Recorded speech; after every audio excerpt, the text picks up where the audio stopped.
Hi guys, it's been a little while since my last YouTube video and this is probably going to be one of the hardest ones we've had to put together. Those of you that follow me on social media will have seen that I very sadly lost George, my horse of 20 years, on Christmas Eve of all days. He suffered a hoof injury that unfortunately, given he was 28 years old, he couldn't sustain the rehabilitation for. I had to make the heartbreaking decision to let him go when I found him in his field, unable to stand. So I just wanted to do a little video just to remember him by. We've got a lot of footage, fortunately, thanks to Holly who does all my filming, and I wanted to try and bring it all together just so I've got a nice bank of memories, but also just to put out there that animals, we're very blessed to have them in our lives, and actually having those opportunities and those experiences with them that you carry through even after they're long gone. I've had to dig quite deep to do this video, so hopefully won't get too upset, but it's not really about that for me. It's about really projecting for you guys to see what an amazing animal he was. The relationships that we have with these animals can literally transform our lives, so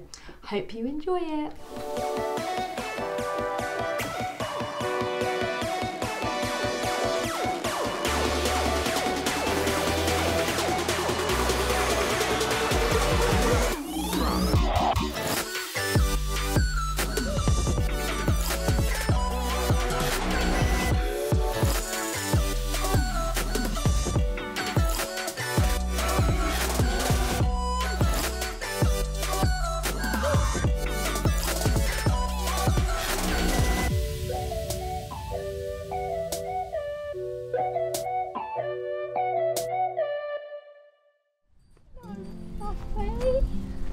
Hello. Oh, he's a good boy. He's my boy. Ah, do you like being on camera? Do you? Boy. I still recall the first time I saw you. I was so nervous to talk. Happened so fast. Outside rain, Livy, inside leg. He's doing what he wants. I'm not gonna do what you want, George. I used to be afraid to fall in love. When I bought George, he was almost 10 years old and he was on a competition yard. He was actually eventing and show jumping and winning money at newcomers level at show jumping. He was absolutely stunning, as he was right up until the day that I lost him. He was always a really majestic gentleman that I was proud to own. As a youngster, I only ever loaned horses. They were a huge commitment financially and time-wise, so I never actually had my own until I went and bought him at the age of 28. I had no money, I was still vet nursing at the time, jacket potato in my fridge, but managed to pay for his livery and keep him until things got a little bit easier. Then obviously had the two kiddies and thankfully got some help by the lovely lady that looks after him and helps me out when I can't be there, and it was a breeze. He's never given me a day's trouble. He's never had a day's lameness. I have hardly had any vet fees to pay for him. So aside from food, farrier and field rent, I can honestly say he never gave me any trouble whatsoever. Guide me. I used to be afraid to fall in love.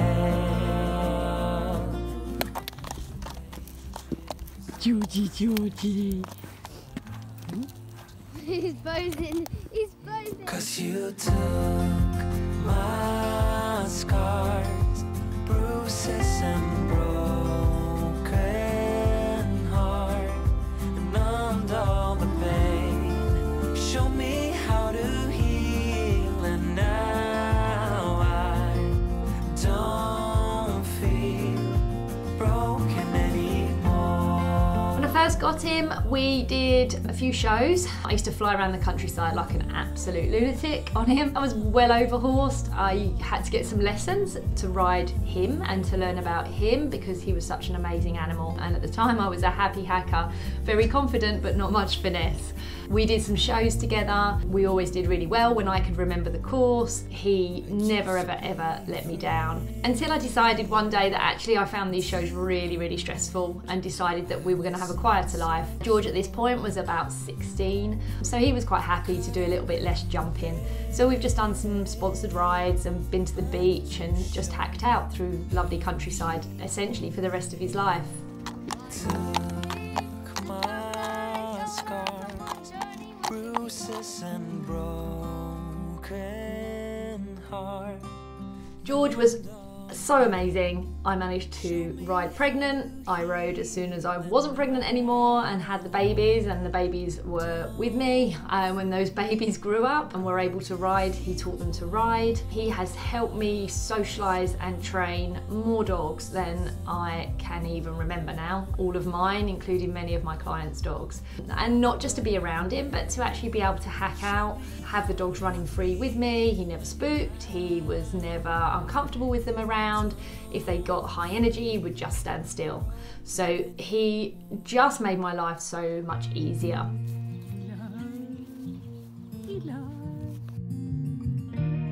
Anyone that's been around horses will know that they have an aura. I can't explain it, I don't know what it is, but when you're in the aura of a horse, the whole world's a better place.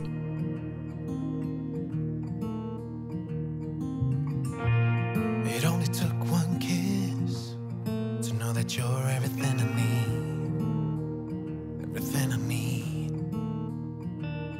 So tell me now, because I just have to know. Do I make you wanna run away with me? Do I really make you feel like you don't need anyone? Do I make you wanna run? Wild and free. Do I really make you feel like you don't need anyone else? Like you don't need anyone else? Because all I need is you. Good, well done. Yes, Livy, well done, darling. Keep going, trot on, trot on. Go past me.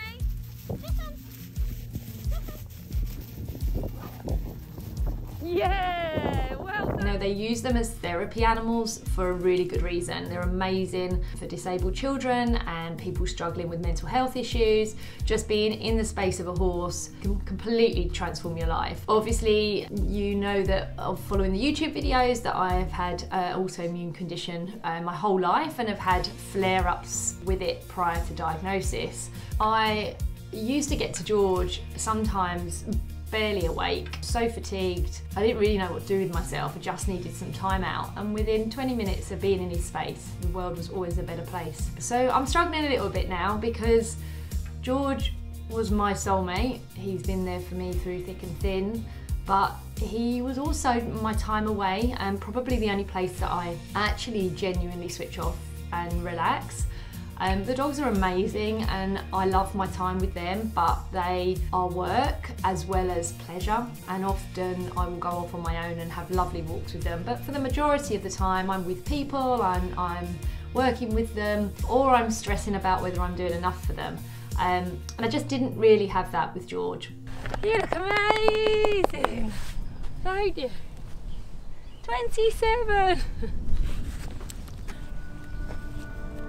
Ever since I got a good look in his eyes, I just knew that he was special. He said he wanted to take it slow, but I couldn't help that I wanted to take it to the next level. Cause I wanted that great love, like standing in the middle of a bonfire. You don't know how you got there, but you hold tight, knowing that you can't get burned. Good boy, Moosey. Very good. I think one of the big things that has really caught me off guard actually is for the first few weeks over Christmas, which wasn't very pleasant for anyone. I pretty much spent the whole time grieving, and that was really hard, and I just had to be really honest with our kids, who also massively miss him, and learn to ride on him, and obviously only know him being in our lives. They were amazing, really supportive, really understanding, did their grieving quite quickly, and have moved on and are, you know, respectful of the fact they had him and they loved him, but also mindful that he's no longer with us. If only we could process grief like kids did, I think life would be a little bit easier. But that's not the case for me, and I think there's been occasions where I think I'm okay, and then the knot in my stomach comes and the tears start pouring, which has been really difficult to deal with. You also know that there are lots of people around you that don't have animals or don't have the relationship that you shared with animals, that might not understand. You know, I'm very mindful that people, human beings, are going through a hell of a lot, especially right now, and I've got friends and family that are dealing with all sorts of things. So again, you feel kind of guilty for crying and being upset about an animal when people don't necessarily appreciate what that meant to you. That said, I have been blown away by the support, empathy and kind words that people have sent during this period of time. So I do think there is a huge platform for people's kindness to come together when you're facing anything like this after the loss of your beloved pet. And halt.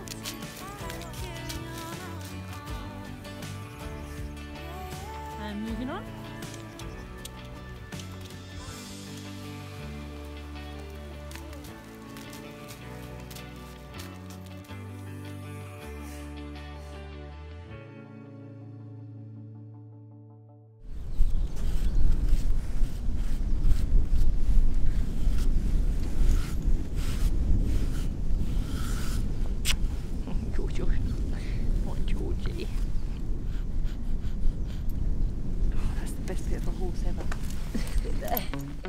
Wanna be free of this heart, yeah. Wanna feel your arms around me. I need you more, need you here, more than I would like to admit. Let's forget about tomorrow, yeah. Should I hide away Morning. forever? Should I close my eyes and never again hold you tight, call you mine, think about you every time? I remember that it's over, yeah. You never break, you never lie, you never ever scared of the dark. So why am I the one who cries? I'm so afraid to be left behind. I think about you a lot. It's almost like I can't stop, yeah. So I guess one of the reasons I wanted to put this video together was to kind of say it's alright for people that are struggling with their animals and feel lots of different emotions. My knee-jerk reaction when he went was, I really need to get another horse. I actually can't bear not having that as part of my lifestyle. I really genuinely don't know any different now. For 20 years I've had to think about him, wanted to think about him, turned up at his field at 4 in the morning when the weather was really bad, and all of a sudden that part of my life is just not there.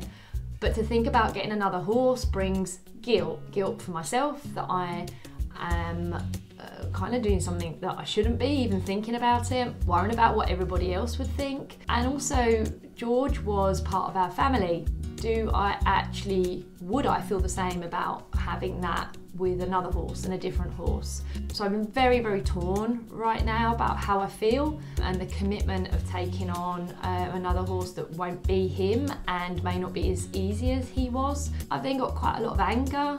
Why did he have to go? I'm trying really hard not to channel that and to actually kind of put that to bed. He was 28, even if he never acted 28, and he had an amazing life. But there's lots of emotions surrounded with grief that you kind of have to process when you do lose one of your animals.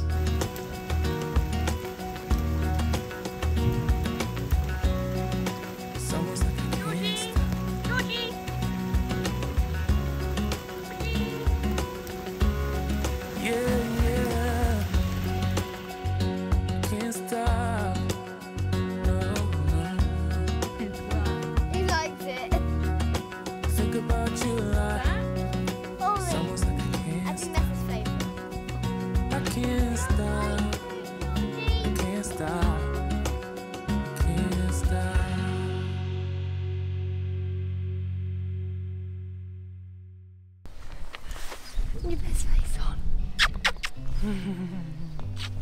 Lovely boy.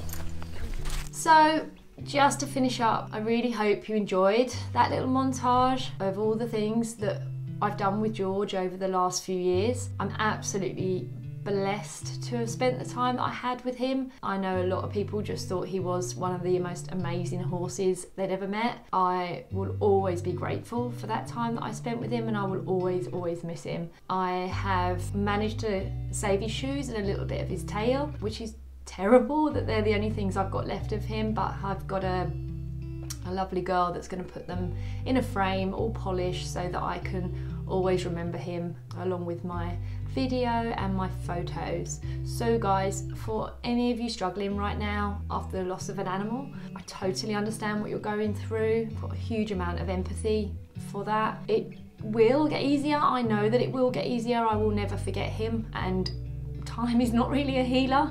It never ever goes away. You just learn to live with it. Whether I will get another horse, I don't know right now. I've given myself a few months not to worry about it, but I am looking around. I think for the kids as well, they really love that part of our lives, and I'd really like them to have the opportunity to continue their journey with horses in their lives going forwards. So it's not a no. Watch this space. For now, I just want to have my memories, make my video, and find some closure for this, and hopefully this goes some way to helping a few of you out there that might be in a similar situation. If you did like this video and you want to see more, if you would be kind enough to like and subscribe, and I'll keep them coming. Thanks guys for watching. I promise the next one will be a little bit more upbeat, but I really hope you've enjoyed looking back on my memories of my boy. Take care, and I'll see you soon.